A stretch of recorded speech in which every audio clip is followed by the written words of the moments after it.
ಹರಯೇ ನಮಃ. ಇವರು ಗೋಪಾಲ ಮತ್ತು ನಿಮ್ಮ ಹೆಸರು ರತ್ನ, ಗೋಪಾಲ ರತ್ನ ದಂಪತಿಗಳು. ಹೊಸಕೋಟೆ ಬೆಂಗಳೂರು ಹತ್ತಿರ ಇದೆ. ಆ ಹೊಸಕೋಟೆ ಹತ್ತಿರ ದಾಸರಹಳ್ಳಿ ಅಂತ ಅಲ್ಲಿ ವಾಸ ಮಾಡ್ತಾರೆ. ಇವರು ಗೋಪಾಲ ಮತ್ತು ಇವರು ರತ್ನ ಇಬ್ಬರು ಸೇರಿ ಹೂಗಳನ್ನು ಕಟ್ತಾರೆ. ಕಟ್ಟಿ KR ಮಾರ್ಕೆಟಿಗೆ ಬಸ್ಸಲ್ಲಿ 27 ಕಿಲೋಮೀಟ್ರ್ ಪ್ರತಿದಿನ ಬೆಳಗ್ಗೆ 3 ಗಂಟೆಗೆ ಎದ್ದು ಹೋಗಿ ಮಾರಾಟ ಮಾಡಿ ಅದರಲ್ಲಿ ಬಂದ ದ್ರವ್ಯದಿಂದ ಅವರು ಕುಟುಂಬ ನಡೆಸ್ತಾ ಇದ್ದಾರೆ. ಇಲ್ಲಿ ನಾನು ಮಂಗಳೂರಿನಲ್ಲಿ ವಾಸ ಮಾಡ್ತಾ ಇದ್ದೆ, ಕೃಷ್ಣಾಪುರದಲ್ಲಿ ಪ್ರವಚನ ಆಗ್ತಾ ಇದೆ. ಲೈವಲ್ಲಿ ಅವರು ನಾನು ಇಲ್ಲಿದ್ದೀನಿ ಅಂತ ಗೊತ್ತಾದ ಮೇಲೆ ಅವರು ಈ ಪ್ರವಚನವನ್ನು ಎದುರುಗಡೆ ಕೇಳಿ ತಾವೂ ಒಂದು ಪ್ರವಚನ ತಮ್ಮ ಊರಿನಲ್ಲಿ ಮಾಡಬೇಕು ಅಂತ, ಹಿಂದೆ ಚಿಂಚಲಿಯಲ್ಲಿ ಪ್ರವಚನ ಆಗಿತ್ತು, ಹಾಗೆ ಅವರ ಊರಿನಲ್ಲೇ ಒಂದು ಬಸ್ ಸ್ಟ್ಯಾಂಡಲ್ಲಿ ತುಂಬ ದೊಡ್ಡ ಜಾಗ ಇದೆಯಂತೆ, 7 ಊರನ್ನ ಕರೆದು ಪ್ರತಿದಿನ ಅನ್ನದಾನ ಮಾಡಿ ನಮಗೆ ದೇವರೇ ಎಲ್ಲ ಸಂಪತ್ತು ಕೊಟ್ಟಿದ್ದಾನೆ ಅಂತ ಹೇಳಿ ನಿಷ್ಠೆಯಿಂದ ಆ ಕಾರ್ಯಕ್ರಮ ಮಾಡಲಿಕ್ಕೆ ಆಹ್ವಾನ ಮಾಡಲಿಕ್ಕೆ ಬಂದಿದ್ದಾರೆ. ಈ ಗೋಪಾಲ ಅನ್ನೋರು ತುಂಬ ಜನನ ಕನ್ವರ್ಟ್ ಮಾಡಿದ್ದಾರೆ. ಈಗ ತಮ್ಮ ಹೆಂಡತಿಯನ್ನೇ ಏಕಾದಶಿ ಉಪವಾಸ ಮಾಡೋ ಹಾಗೆ ಮಾಡಿದ್ದಾರೆ. ಸ್ವಯಂ ತಾವು ಏಕಾದಶಿ ಉಪವಾಸ ಮಾಡ್ತಾ ಇದ್ದಾರೆ. ಕ್ಷತ್ರಿಯರಲ್ಲಿ ನಾಮಧಾರಿಗಳು ಮತ್ತು ಇನ್ನೊಂದು ವಿಭಾಗ, ಅದು ಮರ್ತೋದು, ಮುಳ್ದಾರು ಅಂತ ಇನ್ನೊಂದು ವಿಭಾಗ. ಅದರಲ್ಲಿ ಮುಳ್ದಾರು ವರ್ಗದಲ್ಲಿ ಇದ್ದು ಸಾಕಷ್ಟು ಆಚರಣೆಗಳನ್ನು ಮನೇಲಿ ಮಾಡ್ಕೊಂಡು ಬಂದಿದ್ದಾರೆ. ಮುಟ್ಟು ಮಡಿ ಮೈಲಿಗೆ ಎಲ್ಲ ಗೊತ್ತಿದೆ. ಒಂದು ಹೊಸದಾಗಿ ಮನೆ ಕಟ್ಟಿಸಿ ಭಾಗವತ ಸಪ್ತಾಹ ಮಾಡುವ ಪ್ರವಚನ ಆದಮೇಲೆ ಅದನ್ನು ಬಾಡಿಗೆ ಕೊಡಬೇಕು ಅಂತ ಸಂಕಲ್ಪ ಮಾಡಿದ್ದಾರೆ. ಅವರಿಗೆ ಒಂದು ಸ್ವಂತ ಮನೆ ಇದೆ. ಅವ್ರ ತಂದೆ ತಾಯಿಗಳ ಜೊತೆಗೆ ಹರಿಭಕ್ತಿಯಿಂದ ಜೀವನ ಮಾಡಬೇಕು, ದೇವರು ಕೊಟ್ಟ ಸಂಪತ್ತೆಲ್ಲ ದೇವರಿಗೆ ಸಮರ್ಪಣೆ ಮಾಡಬೇಕು ಅನ್ನೋ ಭಾವದಲ್ಲಿದ್ದಾರೆ. ಅವ್ರನ್ನ ಮಾತಾಡಿಸ್ತೀನಿ, ನೀವೇ ಕೇಳಿ.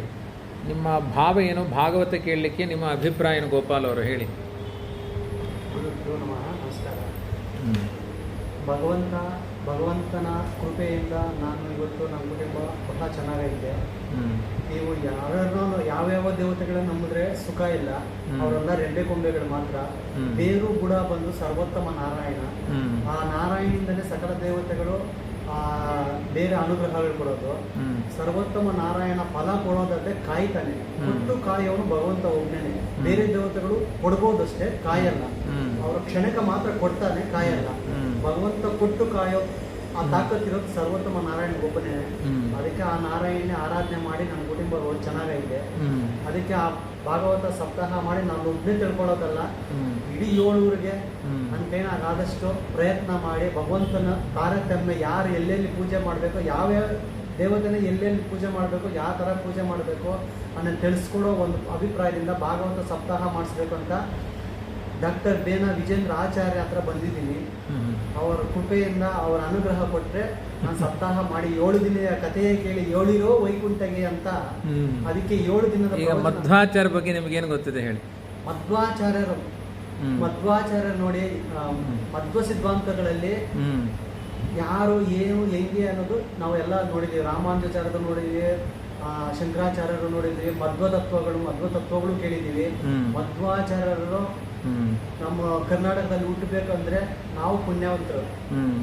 ಯಾಕಂದ್ರೆ ಅವರು ವಾಯುದೇವರ ಅವತಾರ. ಅವರು ಬಂದು ನಮ್ಗೆ ಕರ್ನಾಟಕದಲ್ಲಿ ಹುಟ್ಟಿ ನಮ್ಗೆ ಪ್ರಚೋದನೆ ಮಾಡಿ ಮಧ್ವ ಸಿದ್ಧಾಂತದಲ್ಲಿ ಯಾರ್ಯಾರು ಬಂದವರು ಅವರೆಲ್ಲ ಒಳ್ಳೆ ಸಾಧಕರು. ವಿಜಯೇಂದ್ರ ಆಚಾರ್ಯರು, ಅನಂತ ಕೃಷ್ಣಾಚಾರ್ಯರು, ವೇದ ಬ್ರಹ್ಮಣ್ಯಾಚಾರ್ಯ ಅವರೆಲ್ಲಾನು ಮಧ್ವ ಸಿದ್ಧಾಂತದಿಂದ ಬಂದಿರೋದು. ಅವ್ರ ಬಗ್ಗೆ ತಿಳ್ಕೊಬೇಕು ಅಂತ ಸಣ್ಣ ಅಭಿಪ್ರಾಯದಿಂದ ಅದಕ್ಕೂ ನಿಮ್ಮನ್ನೇ ಕರೀತಾ ಇದ್ದೀವಿ. ಅವ್ರ ಬಗ್ಗೆ ತಿಳಿಸ್ಕೊಡ್ರಿ. ಯಾಕಂದ್ರೆ ಮಧ್ವಾಚಾರ್ಯರು ಒಬ್ರೆ ಎಲ್ಲಾ 4 ಬ್ರಾಹ್ಮಣರಿಗೆ, ಕ್ಷತ್ರಿಯರಿಗೆ, ವೈಶ್ಯಕ್ಕೆ, ಶೂದ್ರರಿಗೆ ಮತ್ತೆ ಹೆಣ್ಣು ಮಕ್ಕಳಿಗೇನು ಮೋಕ್ಷ ಐತೆ ಅಂತ ಹೇಳಿರೋದು ಒಬ್ಬರು ಅಂದ್ರೆ ಮಧ್ವಾಚಾರ್ಯರು ಮಾತ್ರ. ಅವ್ರು ಬಿಟ್ಟು ಬೇರೆ ಯಾರು ಹೇಳಿಲ್ಲ. ಅದನ್ನೆಲ್ಲ ತಿಳಿಸ್ಕೊಡ್ಬೇಕು ಅಂತಾನೆ ನಾವು ನಿಮ್ಮನ್ನ ಕೇಳ್ಕೊಂತಾ ಇದ್ದೀವಿ. ಸಂತೋಷಪ್ಪ. ದಿನನಿತ್ಯ ಹೂ ಕಟ್ಟಿಕೊಂಡು ಯಾವಾಗಲೂ ಪ್ರವಚನ ಕೇಳಿಕೊಂಡು ಆಚರಣೆಗಳನ್ನು ಮಾಡಿಕೊಂಡು ಮಾಂಸಾಹಾರ ತಿನ್ನಲ್ಲ. ಇವರು ವರ್ಗದಲ್ಲಿ ಎಲ್ಲರೂ ಮಾಂಸ ಭಕ್ಷಣ ಮಾಡ್ತಾರೆ. ಶುದ್ಧ ಏಕಾದಶಿ ಉಪವಾಸ ಮಾಡ್ತಾರೆ. ಮಾಂಸ ಭಕ್ಷಣವನ್ನು ಬಿಟ್ಟಿದ್ದಾರೆ. ಮತ್ತು ನೀತಿವಂತರಾಗಿ ಎಲ್ಲ ಅವ್ರ ಕುಟುಂಬದಲ್ಲೂ ಒಳ್ಳೆಯ ಸತ್ಪ್ರೇರಣೆಯನ್ನು ಮಾಡ್ತಾ ಇದ್ದಾರೆ. ಇವತ್ತು ಸರಿಯಾಗಿ ಆ ಹೊಸಕೋಟೆಯಿಂದ ಇಲ್ಲಿಯ ತನಕ ಕಾರ್ ಮಾಡ್ಕೊಂಡು ಬಂದಿದ್ದಾರೆ. ಅವರು ವೃತ್ತಿಯನ್ನೆಲ್ಲ ಬದಿಗಿಟ್ಟು ಎಲ್ಲರೂ ನಾವು ಸಂಭ್ರಮ ಪಡಬೇಕಾದ ಕಲಿಯುಗದಲ್ಲಿ ಇನ್ನೂ ಧರ್ಮ ಉಳಿಸುವಂತಹ ಇಂಥ ಕುಡಿಗಳಿದ್ದಾವೆ. ಹರಯೇ ನಮಃ.